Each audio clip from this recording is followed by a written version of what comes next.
One step, two steps, three steps. Boom! That is precisely what Ukraine has mapped out for Russia in 2026, with the country recently unveiling a brilliant three-pronged approach engineered to bring Russia's war to a swift end. It is genuinely impressive. Crafted by Ukraine's innovative strategists, the plan targets Russia's most vulnerable points, both inside Ukraine and deep within Russian territory, while stripping away key advantages Moscow has held since the conflict began.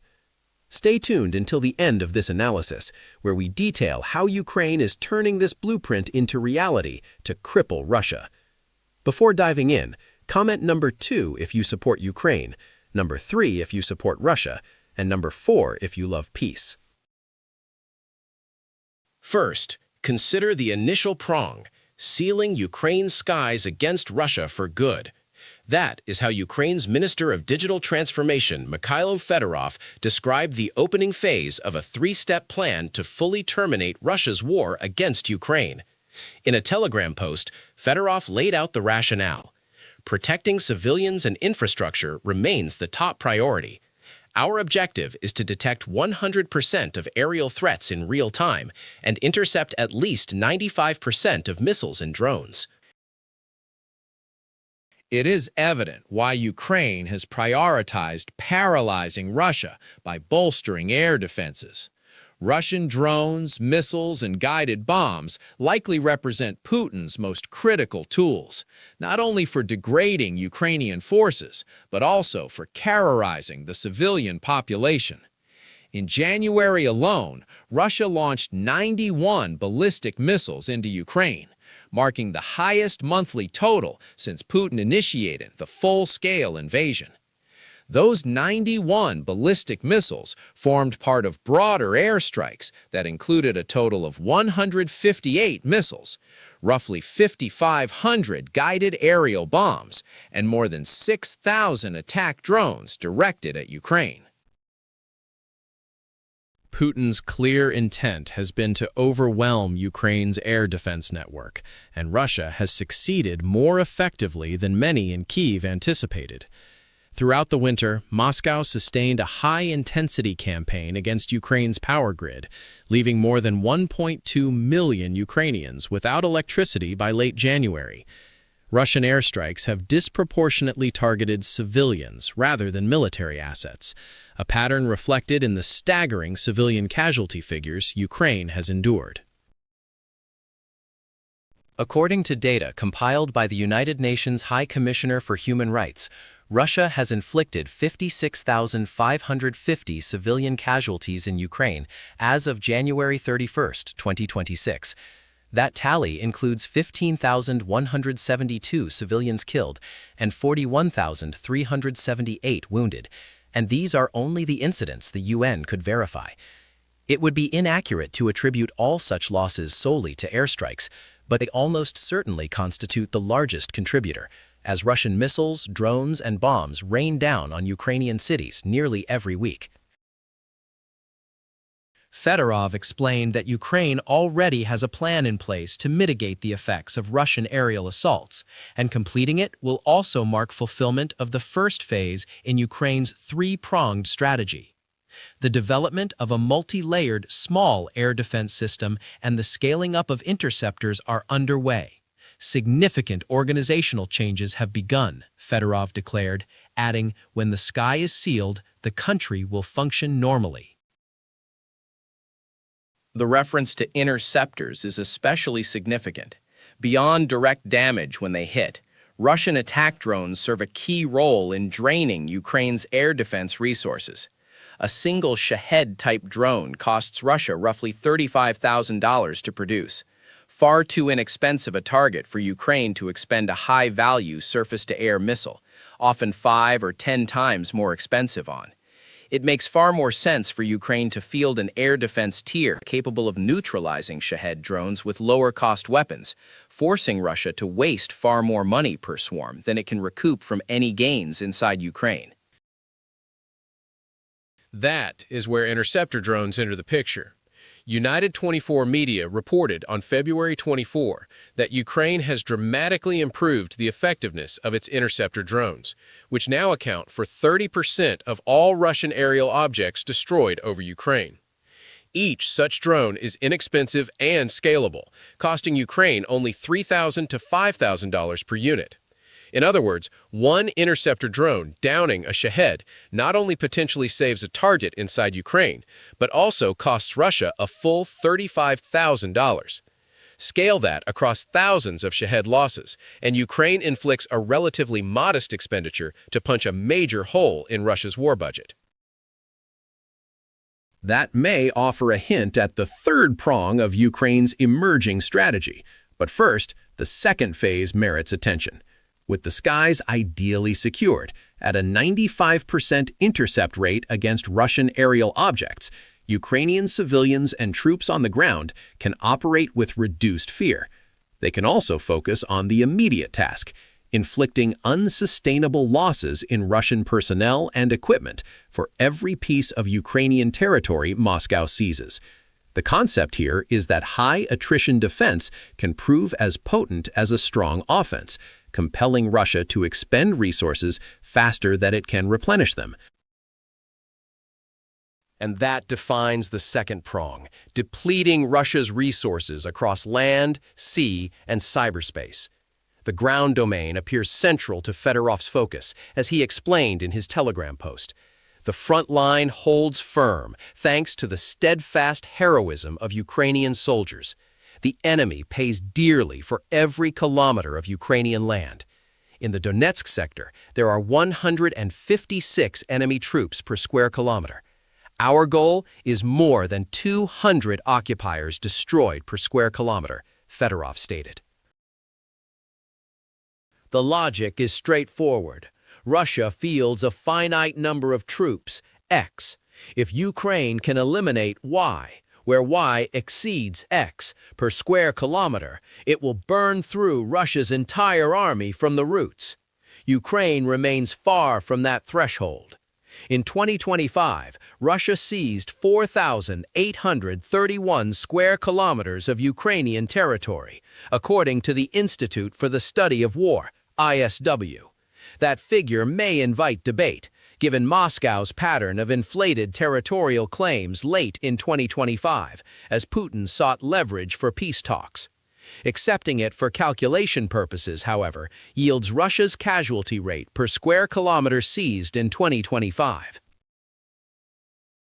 Per the Center for Strategic and International Studies, CSIS, Russia sustained roughly 415,000 casualties last year. Dividing that by 4,831 produces a rate of nearly 86 Russian troops per square kilometer. Fedorov seeks more than double that figure. Is it feasible? Early 2026 indicators suggest Ukraine may be on track. An ISW report dated February 20 noted Russia seized 572 square kilometers of Ukrainian territory from January 1 to, presumed, February 19, as ISW requires compilation time before publication. That equates to about 50 days of fighting, averaging 11.44 square kilometers per day.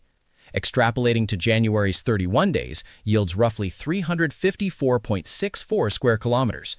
Al Jazeera cited Ukrainian estimates of 31,680 Russian casualties in January. A quick calculation places Russia's current rate at 89.3 casualties per square kilometer seized. It is not a massive jump from 2025, but it represents progress toward Fedorov's target of 200 casualties per square kilometer. An unexpected twist in this narrative will emerge shortly.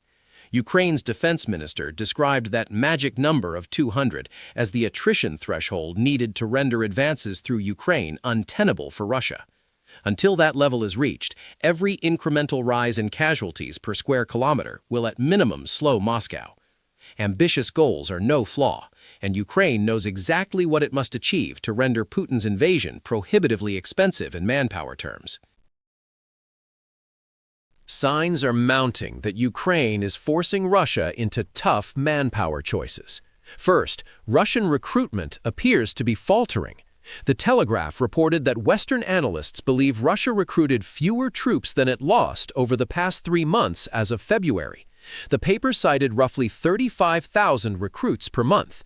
But hold on, Ukraine itself estimated 31,680 Russian losses in January. If accurate, 35,000 monthly recruits would mean recruitment is outpacing attrition. Here is where the twist appears. The 31,680 figure Ukraine provided is not Russia's total January 2026 casualties. It is killed in action. In other words, these are troops permanently removed from the battlefield, finished, gone forever, dead. Adding wounded and captured, Russia's actual monthly casualty rate approaches 40,000 troops. Plug that into prior calculations. If Russia lost 40,000 troops for 354.64 square kilometers seized in January, assuming averages hold, the real casualty rate climbs to 112.7 per square kilometer. It still falls short of Fedorov's aspirational 200, but it is far closer. Should Ukraine sustain and intensify attrition throughout 2026, the once distant goal of 200 casualties per square kilometer could soon shift from fantasy to a reality Russia has no answer for. Artem Belenkov, chief of staff Ukraine's formidable Nemesis battalion, stated that Ukraine now aims to expand its lethal kill zones, dense drone-saturated defensive belts that shred Russian troops. The target is scaling them by an additional 15 miles. If Russian forces reach our positions, they must arrive utterly exhausted after marching 12 to 15 miles, Belenkov told Euractiv. The reasoning is simple. Every extra mile Russian troops traverse under kill zone exposure buys Ukraine more time to detect and destroy them before they reach hardened lines. Death awaits most Russians who stray into these zones. Enlarging and intensifying them will bring Ukraine nearer to Fedorov's 200 casualty benchmark per square kilometer seized. Fedorov outlined further measures in his Telegram post. We know how to achieve this. There is a specific list of solutions and projects, from improving procurement systems and completing core reforms, to shifting to data-driven training and command. Ukraine's defense minister said. A sweeping overhaul of Ukraine's military structure appears underway. If it yields more efficient units, better data utilization, and faster acquisition, it will translate into higher Russian losses. Each casualty costs Russia money, as does the equipment typically lost alongside them. That leads to the third prong of the strategy, building on months of effort, stripping away the economic resources Russia requires to sustain combat. Fedorov recognizes better than most that Russia can always buy more, with money. Signing bonuses can rise to lure volunteers who would otherwise avoid Ukraine. Money funds missiles and other weapons, all turned against Ukraine.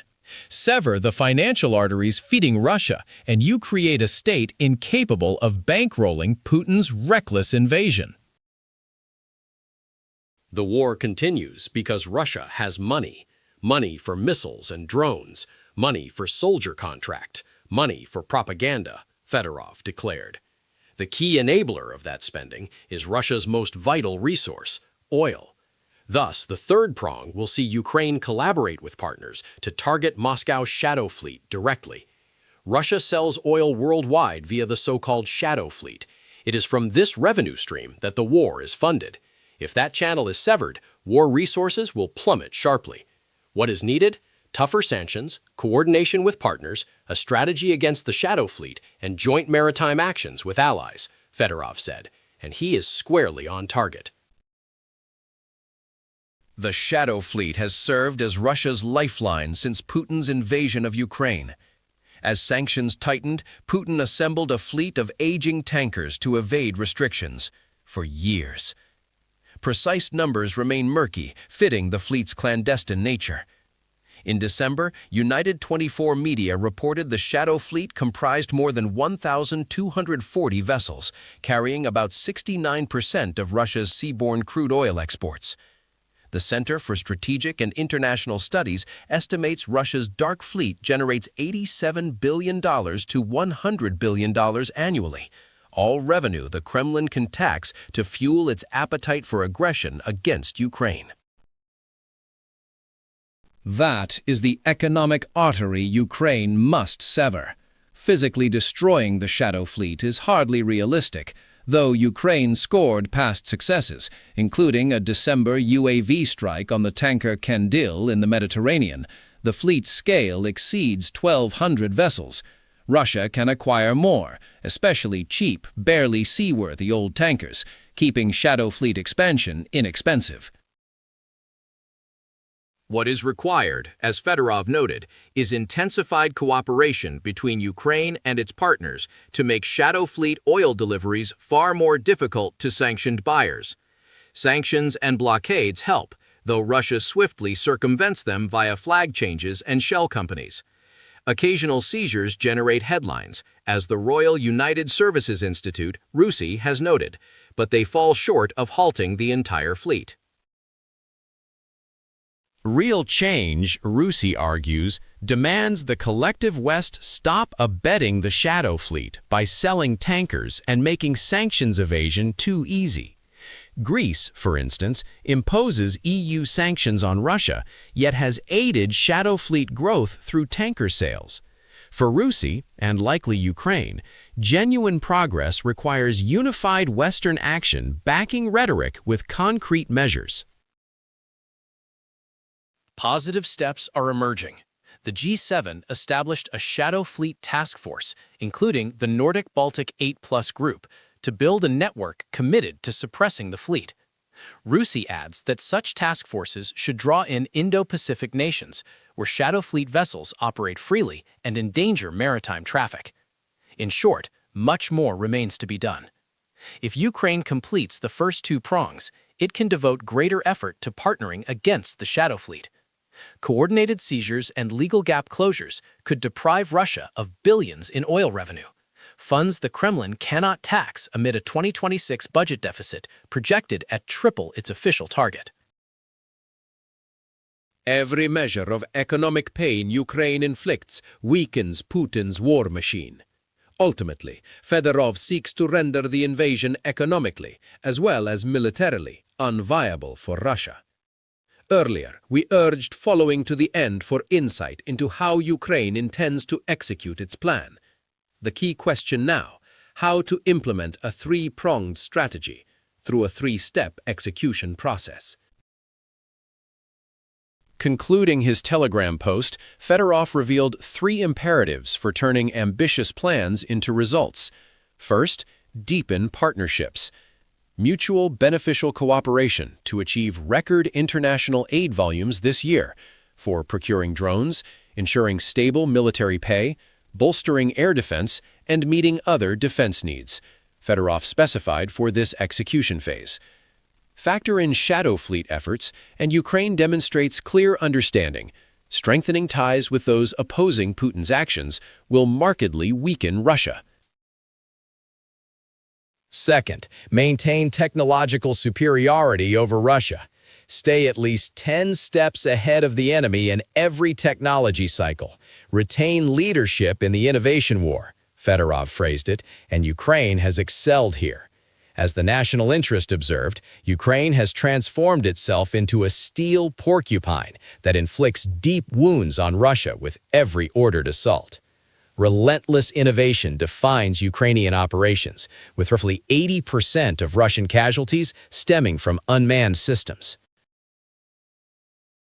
The Interceptor drone initiative now channels that innovation into air defense. Far more is coming as new unmanned platforms emerge, and Ukraine increasingly integrates artificial intelligence in ways Russia cannot match.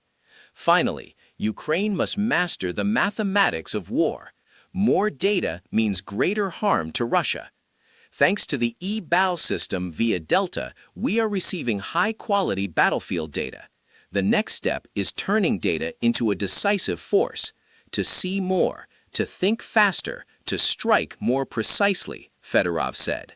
Through data, Ukraine detects incoming airstrikes, tracks shadow fleet vessels for partner interdiction, and assesses progress toward and refinements needed for 200 Russian casualties per square kilometer seized. Data is everything for Ukraine, fueling the innovations central to the second execution step of the three-pronged strategy. What emerges overall is Fedorov as a planner with a remarkable design, one potentially capable of dismantling Russia's entire invasion. In parts of Ukraine, Fedorov's vision, especially on innovation and attrition, is already advancing effectively. The Lazar Group exemplifies what Fedorov seeks army-wide. So efficient, it has turned hunting Russian troops into a round-the-clock operation. Comment number 2 if you support Ukraine, number 3 if you support Russia, and number 4 if you love peace.